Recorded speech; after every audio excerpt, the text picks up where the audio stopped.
Good morning student, তোমাদেরকে অনেক স্বাগত মেহেদি স্যার এক্সক্লুসিভ এডুকেশন জোনে।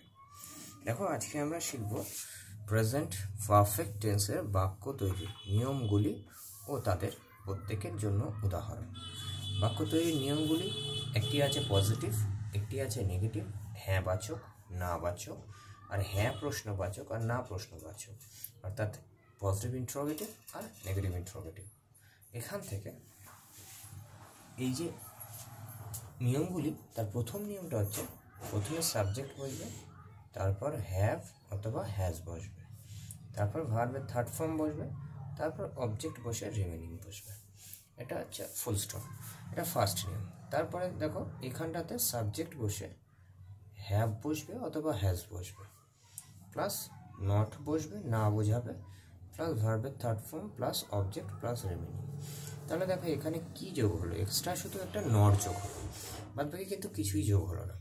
ঠিক আছে, এখানে যখন প্রশ্ন তৈরি করব তখন প্রথমে হ্যাভ অথবা হ্যাজটাকে আনবো, তারপরে সাবজেক্টটা আনবো। তার মানে কি, এই যে দুটো ছিল এটা আমাদের স্থান পরিবর্তন করেছে, তাহলে সাবজেক্ট বসবে, তারপরে ভার্বের থার্ড ফর্ম বসিয়ে অবজেক্ট বসিয়ে রিমেনিং বসাবো, হয়ে যাবে কোশ্চেন মার্ক। ঠিক আছে, আর এর না বোঝালে তখন হ্যাভ অথবা হ্যাজ বসবে, প্লাস সাবজেক্ট তো বসবে, তারপরে নটটা বসবে। ব্যাস হয়ে গেল আমাদের প্রশ্নবোধকের না বাচক শব্দ তৈরি করা। এবং কত সহজে আমরা 4 ধরনের বাক্য তৈরি করতে পারি: হ্যাঁ বাচক, না বাচক, প্রশ্ন হ্যাঁ বাচক আর প্রশ্ন না বাচক। যেমন এখানে আমি একটা উদাহরণ দিতে পারি যে I have eaten rice.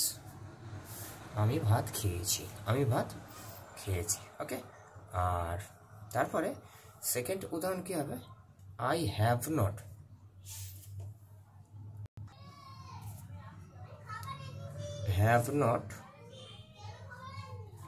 Eaten rice.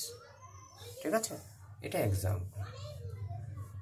তারপরে এখানকার এক্সাম্পল হচ্ছে হ্যাভ আই ইটেন রাইস। ভালো করে দেখো, নিয়মগুলো কিন্তু বসছে যখন তখন নিয়ম অনুসারেই বসছে, এই নয় যে শুধুমাত্র যেখানে ইচ্ছা সেখানে বসিয়ে দিচ্ছ। যেখানে ইচ্ছা সেখানে বসালে কিন্তু সেন্টেন্স বা বাক্য তৈরি হয় না। তাহলে দেখো, প্রথমে সাবজেক্ট, তারপরে হ্যাভ হ্যাজ, তারপরে ভার্বের থার্ড ফর্ম, তারপর অবজেক্ট ও রিমেনিং, তারপর রিমেনিং থাকলে রিমেনিং নেই এখানে, তাই রিমেনিং বসেনি। বাট তোমরা খেয়াল করে দেখো, এখানে প্রত্যেকটা কিন্তু নিয়ম অনুসারেই বসেছে। তাহলে ইংরাজির প্রথম বিষয় হচ্ছে নিয়ম। নিয়ম যদি, বা ইংরাজিতে স্ট্রাকচার বলতে পারে, স্ট্রাকচার যদি তোমার ঠিক না হয় তাহলে তুমি, স্ট্রাকচার যদি ঠিক হয় তোমার সেন্টেন্স ঠিক, স্ট্রাকচার যদি ফলস হয় তাহলে তোমার নিয়মটাও বা সেন্টেন্সটাও ফলস হয়ে যাবে। তাহলে ভেবে দেখো, আমরা একটু ছোট ছোট নিয়মগুলো যদি জানতে পারি তাহলে আমরা কিন্তু ইংরেজি করতে পারবো।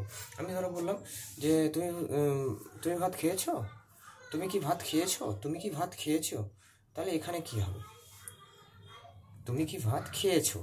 ঠিক আছে, তুমি কি ভাত খাও হলে ডু ইউ দিয়ে কোশ্চেন করবো, কিন্তু যদি বলি তুমি কি ভাত খেয়েছো তখন প্রশ্নটা এরকম হবে, have you eaten rice, have you eaten rice. এখানে দেখো হ্যাভ ইউ হ্যাভের বসে, তাহলে have you eaten rice, have you eaten rice.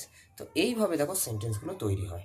তাহলে যখন সেন্টেন্সগুলো তৈরি করার পদ্ধতি তুমি জানবে তখন ইংরাজিটা তোমার কাছে সহজ হবে, নয়তো কিন্তু ইংরাজি সহজ হবে না। ভালো করে দেখো, তাহলে প্রেজেন্ট টেন্সের যে বাক্য ব্যবহারগুলো সেগুলো আমরা কিন্তু প্রত্যেকটাভাবে দেখে নিলাম যে প্রেজেন্ট পারফেক্ট টেন্স কীভাবে তৈরি হয়। আমি যদি বলি সে কি ভাত খেয়েছে, তাহলে এই হ্যাভের জায়গায় হ্যাজ হবে, তাহলে has he eaten rice, has he eaten rice. সে কি ভাত খেয়েছে, সে কি ভাত খায়নি, has he not eaten rice. তাহলে দেখো, আমি সব যে সেন্টেন্সগুলো খেয়েছি, খেয়েছো, গিয়েছি, গিয়েছো, গিয়েছে, এই যে বাক্যগুলি সব এই নিয়ম থেকে আমি তৈরি করতে পারি। তো তোমরা, আশা করি তোমরা সমস্ত এই ভিডিওটা থেকে তোমাদের অনেক উপকার পাবে। তোমরা সমস্ত ভিডিওটা দেখো, আর প্লিজ একটা সাবস্ক্রাইব করে দিও। আর কোনো প্রশ্ন থাকলে কমেন্টে অবশ্যই জানিও। থ্যাংক ইউ, সুস্থ থেকো, ভালো থেকো।